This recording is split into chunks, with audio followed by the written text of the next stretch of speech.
Today, it's the turn of the most famous chord in musical history. It's known as the Tristan Chord. It comes in a sequence right at the beginning of the prelude to Wagner's opera Tristan and Isolde. The music begins like this. And here's our chord. But it only half resolves onto a chord which itself is ambiguous. Then there's a silence.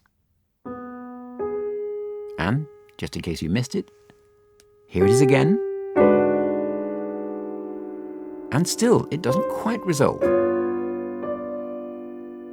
It fits in with the age, this idea of something not being something, and you're not quite sure what it is. So we're getting away very much from enlightenment, divinity and rationality. The 1850s, this is a decade of Europe in flux. Indeed, the whole world in flux.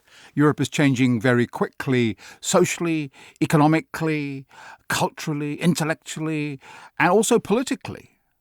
I think one could say that the world changes more quickly in the 1850s than it had done in the previous 2 millennia. Now, the Wagner chord is interesting in the sense that in itself, it's not that special. It's what jazz musicians call a half-diminished chord. But the context makes it sound very odd indeed. It's how Wagner leads us up to it and leads us away from it that makes it extraordinary.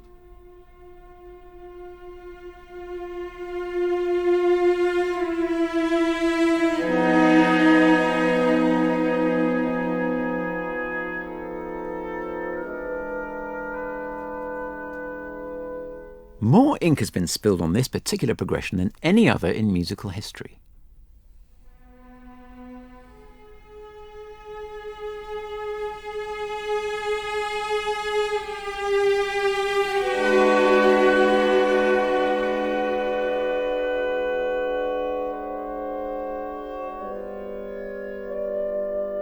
Two experts are alongside me to consider this chord and how it relates to the history of music and to the turbulent era in which it was born. Tim Blanning is Professor of Modern European History and John Deathridge is Professor of Music. They both have a special interest in Wagner, and John Deathridge has spent more time thinking about this particular chord than you'd think was possible. It's an expression, obviously, of longing in the vertical, because the chord, because it's ambiguous, has tensions inside it. The only problem is that you don't know where it's going when the chord is actually sounding. And when that little opening phrase comes to a pause, we're still left up in the air in a sense, aren't we? Yeah, because it lands on a dominant. And I think also the most important thing about that whole opening with the chord in there is followed by a silence. Because it comes right at the beginning and isn't a transition, it's an ambiguous chord. So you don't know how it's going to resolve. And I think that's actually what people find the most interesting about it. This is a period of alienation, inasmuch as the chord tells us something about the alienation which is occurring within Wagner. Then the alienation is reflected in politics and society in the 1850s. This is a post-revolutionary period. It's the decade after the failed revolutions of 1848 to 9. In fact, as it turned out, the revolutionaries of those 2 years succeeded better than they knew. But at the time, after 1849, with the final collapse of the revolution, the last one to go down was in Hungary, there was a terrible feeling of disillusionment among the liberal intelligentsia, the radical, liberal, progressive intelligentsia of Europe. There's a terrible feeling of disillusionment after 1849. And of course you can see that very clearly in Wagner. He had been involved in the most direct possible way in 1849 in Dresden when he appeared on the barricades and had to flee with a price on his head. So he'd been very much involved to that extent, far more than any other contemporary musician, I would say.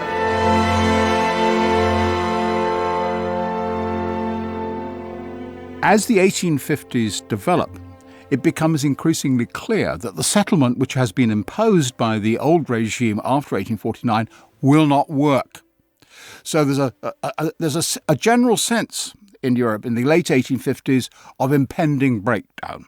It's gone down in history, hasn't it, this chord? It has. Probably more unlike any other, in the sense that it's taken to be a moment when harmony as a whole gets in trouble and starts to be eaten from within, almost like termites. And I just wonder, what is it about this chord that makes it such dynamite, and so pregnant for future possibilities? Well, the chord is dynamite because of the way Wagner uses it. Simple answer. It's also a chord that's not uncommon before him. You can find it in Mozart, Schubert, and you can find it in Beethoven. Mendelssohn uses it, and he uses it at the beginning of the wedding march. That chord at the beginning of the wedding, that's got an F sharp and an E and a C and an A. The Tristan chord expresses the inner core of the entire opera. Basically, it's this eroticism that's the fundamental thing. It's the content, what it's trying to suggest. And eroticism, of course, is by nature not something that's very definite. It can go all over the place. It has very anarchic tendencies, and it also has to be controlled by law. There's marriage laws and so forth, which, of course, Tristan denies. That's right. I suppose that is why in the opera, King Mark's, the man who's betrayed by Tristan, his sorrowful aria is completely devoid of the Tristan chord, isn't it, or anything like it, because he represents, I suppose you could say, bourgeois respectability. He's the harmed husband who just can't understand why someone has transgressed against the rule of marriage. But in 1859, this is the age of Flaubert, who with Madame Bovary did something very similar, blasting away this very stiff bourgeois morality.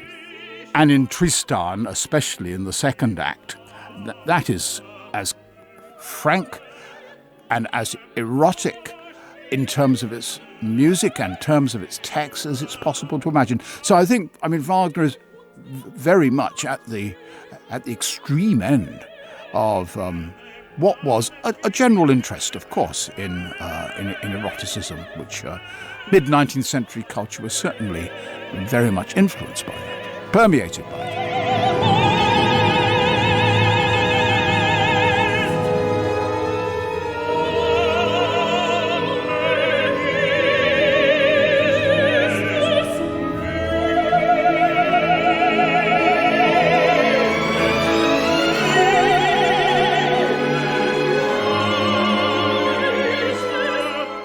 This is also the decade of the origin of species, of Darwin.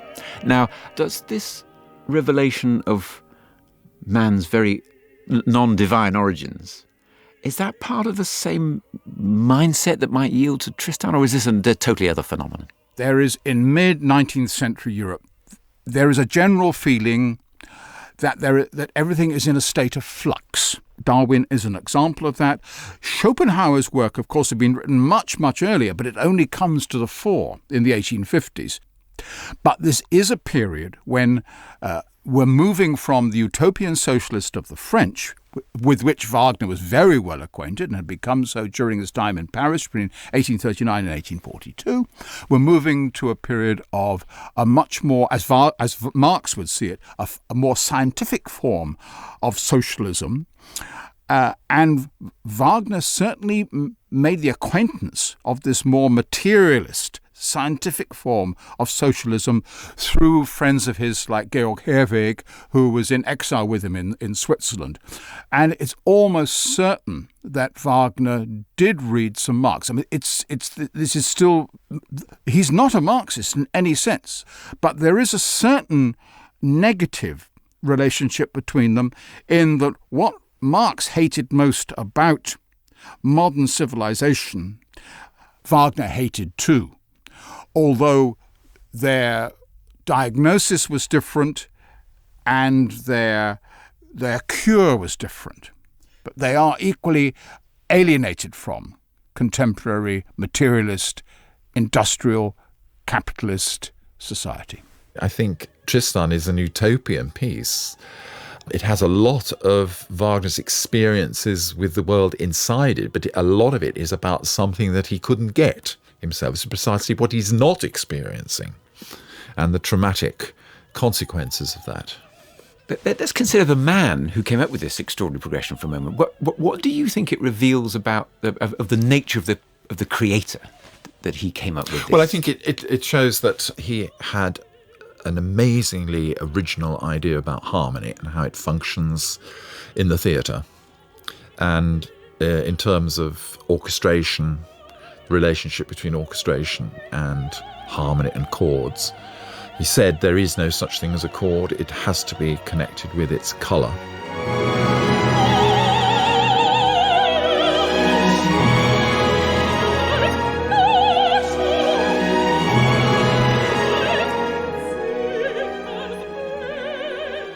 Of all the works that Wagner wrote, musicologists, I believe, would agree that it was Tristan which had by far the greatest impact on succeeding composers. And even those composers who reacted against Wagner, violently sometimes, like Stravinsky, nevertheless were definitely influenced by him. And the work they turned to, as it were, exemplify all that was innovative that Wagner was doing, was Tristan.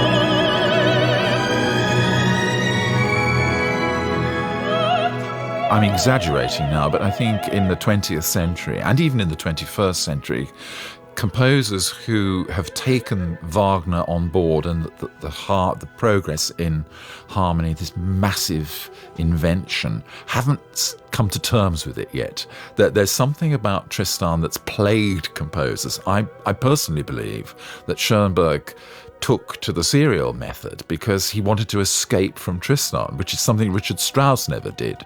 It's very, very difficult to get away from the allure of this harmonic system. For the simple reason that its ambiguity in those four notes and the height and tension within the chord create then a whole labyrinth of harmonic possibilities. The contrapuntal lines in that opening sequence can, if you take them beyond the bounds of tonality, go anywhere you like. It's a sort of beginning of tonal anarchy. And as John Deathridge says, that anarchy is both alluring and scary. It raises the idea that an entire piece could remain unresolved, and that is indeed what happened in the hyper-romantic music that came a few decades later. Wagner himself didn't go that far. At the very end of Tristan, having showed time and time again that the Tristan chord doesn't need to be resolved, he finally does resolve it. Isolde has expired over the body of the fatally wounded Tristan, the two lovers are united in death, and the endless longing of the music finally reaches its quiescence in pure B major.